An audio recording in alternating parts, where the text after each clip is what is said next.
مختصر احکام۔ پنجگانہ نمازیں کس طرح ادا کی جائیں؟ ہر مسلمان پر روزانہ 5 وقت کی نمازیں پڑھنا واجب ہے۔ روزانہ کی ان 5 نمازوں کے پڑھنے کا طریقہ ایک ہی جیسا ہے، لیکن ان کے رکعتوں کی تعداد اور بجا لانے کا وقت الگ الگ ہے۔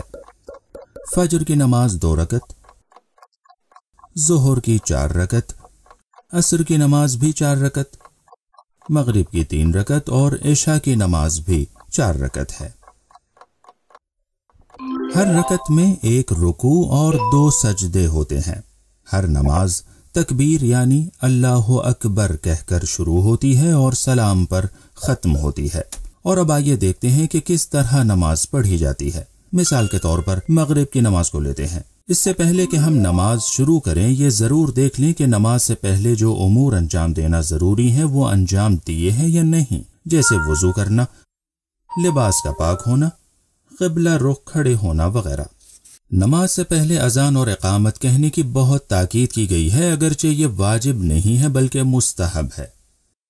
اب آپ سیدھے کھڑے ہوں اور دل میں اس عبادت کے ذریعے اللہ سے قریب ہونے کی نیت کریں۔ پھر عربی میں اللہ اکبر کہیں۔ اس عمل کو تکبیرۃ الاحرام کہتے ہیں اور عام حالات میں ضروری ہے کہ اسے قیام کی حالت میں کہا جائے۔ تکبیرۃ الاحرام کے ساتھ ہی آپ کی نماز شروع ہو جاتی ہے، اور اگر اس کے بعد افعال نماز کے علاوہ کوئی اور کام آپ نے انجام دیا تو آپ کی نماز باطل ہو جاتی ہے۔ اس کے بعد سورہ حمد بسم اللہ سے لے کر آخر تک پڑھا جائے۔ پھر اس کے بعد قرآن کریم کا کوئی بھی مکمل سورہ آپ پڑھ سکتے ہیں۔ قرأت کے دوران آپ کے بدن میں حرکت نہیں ہونی چاہیے اور آپ سورے کو عربی زبان میں پڑھیں۔ ضروری ہے کہ آپ سورے کے الفاظ واضح طور پر ادا کریں، صرف الفاظ کا ذہن میں تصور کر لینا کافی نہیں ہے۔ اگر آپ مرد ہیں تو مغرب کی نماز میں آپ کو بلند آواز سے سورہ پڑھنا ہوگا۔ اس کے بعد رکوع ہے۔ دونوں سورہ پڑھنے اور تھوڑی دیر خاموش قیام کے بعد آپ رکوع میں جائیں، اس طرح کہ آپ کے پیر سیدھے ہوں اور آپ کی ہتھیلیاں گھٹنوں تک پہنچ جائیں۔ رکوع میں ذکر پڑھنا ضروری ہے، جس میں ایک بار سبحان ربی العظیم وبحمدہ کہنا کافی ہے۔ رکوع کے بعد آپ سیدھے کھڑے ہو جائیں۔ پھر سیدھے کھڑے ہو جانے کے بعد آپ سجدے میں جائیے۔ سجدے کی حالت میں اپنی پیشانی کو زمین پر یا ایسی چیز پر رکھیں جس پر سجدہ کرنا صحیح ہو۔ ساتھ ساتھ دونوں ہاتھ کی ہتھیلیاں، دونوں گھٹنے اور دونوں پیروں کے انگوٹھے زمین پر ہونے چاہیے، اور سجدے میں جا کر ایک بار سبحان ربی الاعلی وبحمدہ کہنا آپ کے لیے کافی ہے۔ پھر آپ سجدے سے سر اٹھائیے اور سیدھے بیٹھ جائیے۔ پھر اس کے بعد دوسرے سجدے میں جائیے، بالکل پہلے سجدے کی طرح۔ یہ یاد رہے کہ ہر رکعت میں آپ کو 2 سجدے انجام دینے ہیں۔ اب سوال یہ کہ کیا میں ہر چیز پر سجدہ کر سکتا ہوں؟ نہیں، ہر چیز پر نہیں۔ سجدہ ایسی چیزوں پر ہوگا جو زمین سے ہوں، یا زمین سے اگنے والے ان پودوں یا پتیوں پر ہوگا جو کھانے اور پہننے کے استعمال میں نہیں آتی۔ لہٰذا آپ مٹی، ریت، پتھر، کنکریٹ، لکڑی، درخت کی نہ کھائی جانے والی پتیوں، یہاں تک کہ ایسے سادے کاغذ پر جو خالص لکڑی سے بنایا گیا ہو سجدہ کر سکتے ہیں۔ ویسے بہتر یہ ہے کہ مٹی پر سجدہ کیا جائے، اور اس میں بھی تربت حسینی پر سجدہ کرنا مستحب ہے، جو کہ امام حسین علیہ السلام کی قبر اطہر سے لی جاتی ہے۔ یاد رہے کہ سجدہ صرف زمین اور ان پودوں پر ہو سکتا ہے جو کھائے یا پہننے نہیں چاہتے۔ اب پہلی رکعت کے لیے سجدوں کے بعد آپ تھوڑا بیٹھیں اور اس کے بعد دوسری رکعت کو انجام دینے کے لیے کھڑے ہو جائیں، بالکل ویسے ہی جیسے پہلی رکعت پڑھی تھی۔ سورہ حمد اور دوسرا سورہ پڑھنے کے بعد رکوع میں جانے سے پہلے مستحب ہے کہ قنوت پڑھا جائے، یعنی اپنا ہاتھ دعا کے لیے اٹھائیں اور کوئی دعا کریں جو آپ چاہتے ہیں۔ قنوت کے بعد رکوع اور سجدوں کو ویسے ہی بجا لائیں جیسے پہلے انجام دیا تھا۔ دوسرے سجدے کے بعد تشہد پڑھنے کے لیے بیٹھنا ضروری ہے۔ یہ تشہد دوسری رکعت کے آخر میں پڑھنا واجب ہے۔ تشہد میں ہمیں کیا کہنا ہے؟ تشہد میں کہیں اشہد ان لا الہ الا اللہ وحدہ لا شریک لہ واشہد ان محمدا عبدہ ورسولہ اللہم صل علی محمد وآل محمد۔ تشہد پڑھتے وقت سیدھے بیٹھے رہیں۔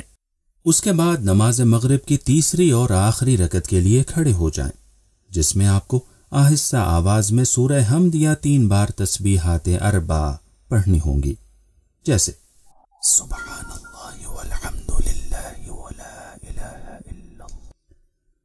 اس کے بعد بتائے گئے طریقے کے مطابق رکوع اور 2 سجدے بجا لائیں، پھر بیٹھ جائیں اور ایک بار پھر سے تشہد پڑھیں اور اس کے بعد سلام پڑھیں، یعنی السلام علیک ایہا النبی ورحمۃ اللہ وبرکاتہ، السلام علینا وعلی عباد اللہ الصالحین، السلام علیکم ورحمۃ اللہ وبرکاتہ، اور اس کے ساتھ ہی آپ کی مغرب کی نماز ختم ہو جاتی ہے۔ دوسری روزانہ کی نمازیں بھی ایسے ہی پڑھی جاتی ہیں، لیکن فرق صرف ان کی رکعتوں میں ہوتا ہے۔ ہاں، یہ خیال رہے کہ مردوں اور خواتین دونوں کو ظہر اور عصر کی نماز دھیمی آواز میں پڑھنا چاہیے، اور صرف مرد فجر کی نماز اور مغرب اور عشاء کی پہلی 2 رکعتیں بلند آواز سے پڑھیں گے۔ اب آئیے دیکھتے ہیں کون سی چیزیں نماز کو باطل کر دیتی ہیں۔ نمبر 1، ہر وہ چیز جو وضو کو باطل کر دیتی ہے وہ نماز کو بھی باطل کر دیتی ہے، جیسے ریاء خارج ہونا یا پیشاب وغیرہ کرنا یا سونا وغیرہ۔ نمبر 2، نماز کے ارکان میں کسی چیز کو جان بوجھ کر یا بھولے سے کم یا زیادہ کرنا۔ یاد رکھیے کہ آپ کی نماز کے ارکان 5 ہیں: نیت، تکبیرۃ الاحرام، اور رکوع میں جانے سے پہلے 1 لمحہ کھڑے ہونا، رکوع اور 2 سجدے۔ نمبر 3، جان بوجھ کر قبلے سے رخ موڑ لینے سے نماز ٹوٹ جاتی ہے اور باطل ہو جاتی ہے۔ نمبر 4، عمدن ہاتھ باندھ کر نماز پڑھنا۔ نمبر 5، جان بوجھ کر بات کرنا۔ نمبر 6، جان بوجھ کر سورہ حمد کے بعد آمین کہنا۔ نمبر 7، بلند آواز سے ہنسنا، لیکن صرف مسکرانے سے نماز باطل نہیں ہوتی۔ نمبر 8، مادی اور دنیاوی مسائل کے لیے گریہ کرنا۔ نمبر 9، نماز کی حالت میں کھانا پینا۔ خدا قبول فرمائے، آپ کی نماز مکمل ہو گئی۔ اب نماز کے بعد تسبیح حضرت زہرا علیہ السلام کے عظیم ثواب کو نہ چھوڑیے گا۔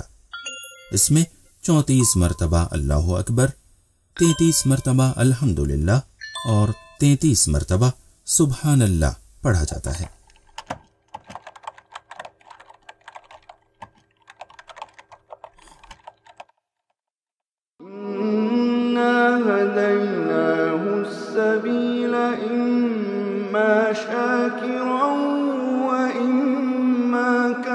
اگر آپ ہمارے لیٹسٹ ویڈیوز کے بارے میں جاننا چاہتے ہیں تو ہمارے چینل کو سبسکرائب کریں اور بیل آئیکن کو پریس کریں۔ شکریہ۔